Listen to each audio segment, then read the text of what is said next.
everyone, welcome back to another video in the series, the Tea on being a Christian virgin waiting for marriage.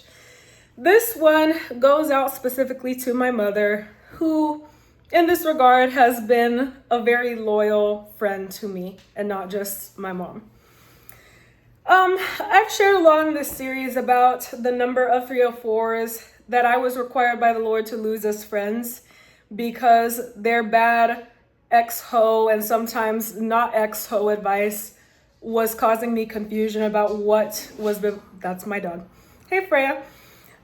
About what biblical sexual purity was and what it wasn't. But something that I don't want to leave unsaid is that possibly even more harmful than the young women in my peer group who were hoes, either born again virgins who had gone from the world to Christ and were trying to wait for marriage and do things God's way, after they got redeemed and all that, or women who were just actively hoeing around the world.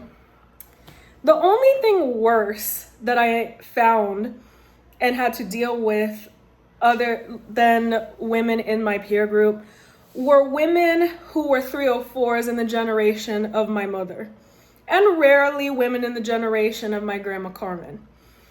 Because this is about how I was raised. Women who were 304s in the generation of my mother, they had the strong, if I couldn't stand the insufferable sense of entitlement that I encountered in the 304s in my generation, so I'm 24, so I'm Gen Z. The ones in Gen Z, the ones who were around 50, my mom's in her 50s right now, in that age bracket of their 40s to their 50s, who are acting like I deserve the same respect you give your mother, and they're 304s when my mother was never a 304, and neither was her mom. First of all, that was the most laughable thing in the world to me, because these women would disrespect my mother and her mother. And when I would tell them, because they were just as nasty as their my generation counterparts, I would tell them, if you're going to come to me who respects and honors my family in the way I was raised, which was to be a decent woman, a modest woman, a sexually pure woman, a woman who wasn't for the streets. I'm not out here drinking or doing drugs. I've never gotten drunk in my life. I've never gotten high in my life. I've never even done drugs in the first place. Okay? I'm not a woman for the streets. And I respected the way my mother was raised. These adult 304s, the 304s who were in the generation of my mother, I would tell them, if you have such a problem with my conduct with you, take it directly to my mother.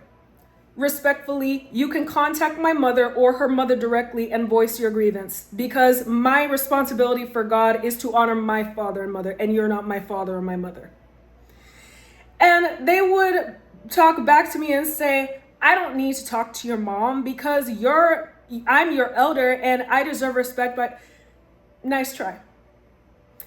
But here's where it got humorous for me and my mom. What's funny to me is that these same adult 304s in the generation of my mother who would talk down to me like that, it's as if they thought that my family respected them when my mother was talking about them like dogs behind their backs.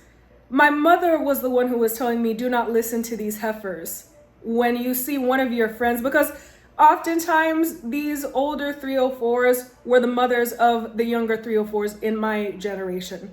And my mother would tell me, you see exactly why that girl is such a heifer and so insufferable to deal with. It's because of her mother. You're seeing the fruit.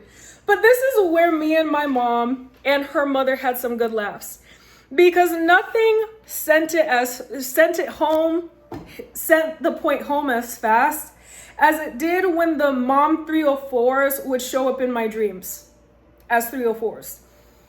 There have been 2 instances so far where 2 304 moms of women who called themselves my friends, who themselves were 304s and I'm not in contact with, showed up in my dreams. One of them showed up vexing my mother's spirit. And I warned my mom, I just had a dream of this woman, Mom, this mother of that girl. And my mom and her mom would just pray for these women and keep it moving, because that's all you can do. But the other occasion where 304 mom showed up in one of my dreams was after in real life I had idolized that woman and her family, because in both cases, those two moms and their families were fake Christians. But in the second case, the second mom was a woman who my mother had actively told, sorry, I thought I cut off the camera because it messed up. My mom had actively told me to stay away from her and her daughter because they had been that evil to my family. And I'm not even kidding. After I did, and after I finally obeyed my mom and sent the last message to that family, letting them know my mother told me no more. That mother showed up in my dream as a fake Christian 304 with a fake smile. And I told my mother, and she's like, see? So when I tell you what, it's good to have the grandma I do and the mom I do, because these fake Christian 304s and born again virgins, the virtue signaling ones in the church, it's not just the ones in my generation, it's the moms too. If the moms are lying, that too, the same way the 304s who were in my generation were showing up in my dreams, because I shared that in previous videos, the moms have shown up in my dreams as liars too. Again, the daughters are learning it from their mothers. So this is just a piece and a shout out to my mom and my grandma, because they raised me not to take from anyone in that regard. If you are a woman for the streets, it doesn't matter how old you are. If my family, my mother, her mother, or my dad, or any member of my family who is my elder is telling me and warning me that they feel disrespected by your inappropriate conduct, guess whose side I'm going to take? And guess whose side God commanded me to take? The side of my family who raised me to value not being a woman for the streets. So the word for today for the virgin girls waiting for marriage: do not get fooled by 304s in the generation of your mother. They are not your friends, and they know what they're doing. Thanks, Mom and Grandma.